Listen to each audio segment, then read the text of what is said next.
Bienvenidos a Contra el Olvido. César Álvarez gobernó Ancash del 2007 al 2014. Hoy está recluido en el penal de Ancón, acusado de lavado de activos, colusión, peculado y asociación ilícita para delinquir. Álvarez además habría organizado una red de sicarios encargados de eliminar a sus opositores. Malversación de fondos, sobrevaloración de obras, pago de obras inexistentes, cobro y pago de sobornos, además del homicidio, chuponeo telefónico y compra de medios, son algunas de las acciones delictivas denunciadas por la Comisión Parlamentaria que investigó el caso Ancash. Según el grupo congresal, la red de Álvarez tuvo a disposición más de 5.000 millones de soles de fondos públicos para ejecutar sus acciones y la protección de jueces y fiscales. Las ramificaciones y alcances de este caso lo convierten en emblemático de la corrupción en nuestro país. Por eso, esta tarde está con nosotros el doctor Ronald Gamarra, ex asesor del grupo parlamentario que investigó el caso Ancash. Gracias, doctor Gamarra, por estar con nosotros. Lo primero que queremos preguntar es qué evidencias y qué lecciones nos deja el caso Ancash, el caso Álvarez, sobre cómo funciona la corrupción en el país. Bueno, sobre el fondo de la debilidad institucional es que florece la corrupción, ¿cierto? Nosotros, hasta antes del bienvenido proceso de descentralización, estábamos ciertos de que la corrupción como que se había centralizado en Lima, porque estaba el poder aquí concentrado, ¿no? Sin embargo, como digo, más allá del bienvenido proceso de descentralización, lo que se hizo no solo fue transferir fondos, sino transferir los espacios propicios para la corrupción, la debilidad de las instituciones, la poca capacidad de control de Contraloría o de los órganos descentralizados, pero también la poca capacidad de los ciudadanos para poder controlar, ¿no?, los actos de corrupción, hizo que los esquemas centrales de corrupción se trasladaran, entre otras regiones, a Ancash, ¿no? En el caso Ancash, además, hay esta transformación, digamos, no estamos hablando solo de actos de corrupción, del manejo de los fondos públicos, sino ya de una organización criminal que incluía sicariato, asesinato, ¿no? Bueno, de alguna manera se reprodujo el esquema de la corrupción, de la gran corrupción en la época de Fujimori, ¿no?, salvando las distancias, ¿no? Es decir, no solo es un grupo de personas organizadas para realizar repetidos actos de corrupción, sino también la creación de instancias que permitan la validación, la subsistencia de esa organización, lo cual involucraba, por supuesto, la contratación de matones, pero no solo de matones, sino también de periodistas, de jueces, de fiscales, etcétera, ¿no?, de todo un conjunto de autoridades y de personas civiles que les permitieran la continuidad de sus actos de corrupción, ¿no? Eso es más o menos, me imagino, la base de la explicación para entender por qué en tanto tiempo nadie, ninguna entidad detectó este esquema de corrupción. Así es evidente que durante esos 8 años la corrupción florecía, ¿no? Pero no tenemos mayores espacios de control, ¿no? Para hablar solo de la Contraloría General de la República, ¿no?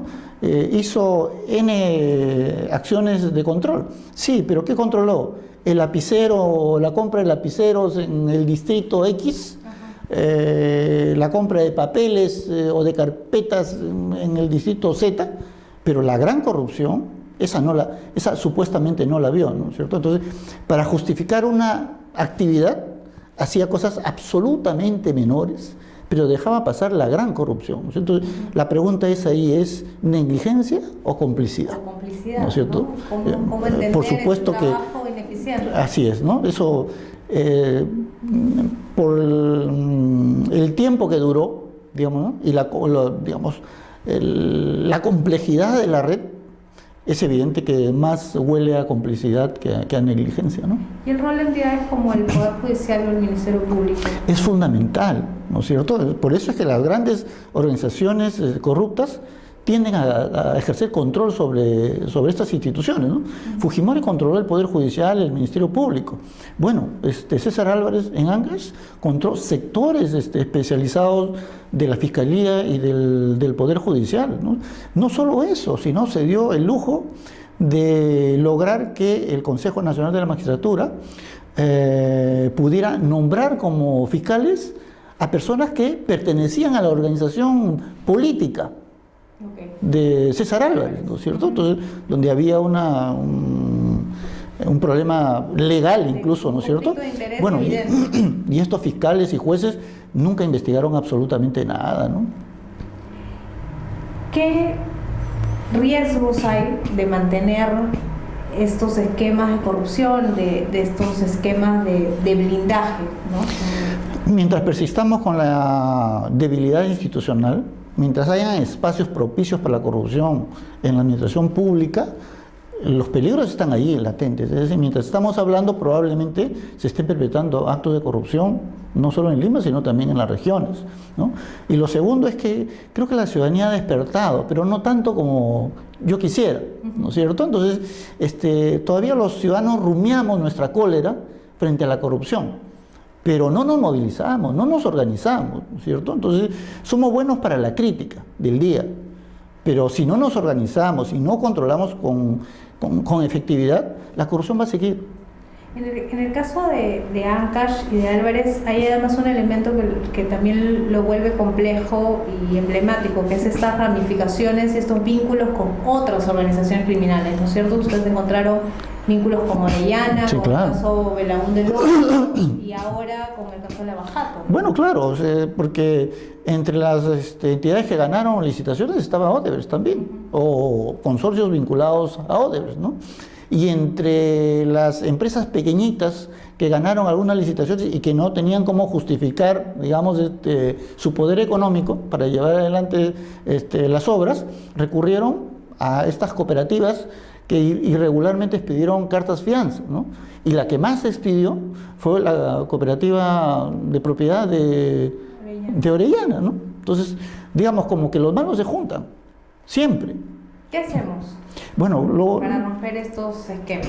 Primero, pelear por un fortalecimiento institucional, ¿no es cierto? Lo segundo, un mayor control de lo que hacen los funcionarios. Es decir, yo entiendo que el ciudadano de a pie puede decir, pero yo no puedo controlar lo que hace el ministro, yo no puedo controlar las grandes licitaciones. Probablemente no, pero sí podemos controlar lo que hace nuestro alcalde, lo que hacen nuestros regidores, es decir, lo que está mucho más cercano a nosotros, ¿no? Si todos hacemos eso, evidentemente cumpliremos con nuestro papel y haremos cada vez que la corrupción sea más difícil, ¿no? Muchas gracias, doctor Gamarra. Yo estoy segura que vamos a tener que volver a conversar porque el tema es complejo y es importante que la ciudadanía sepa y conozca qué es lo que pasa en nuestro país. Gracias. Claro que sí. Amigos, muchas gracias por acompañarnos. Nos reencontramos el próximo miércoles en Contra el Olvido por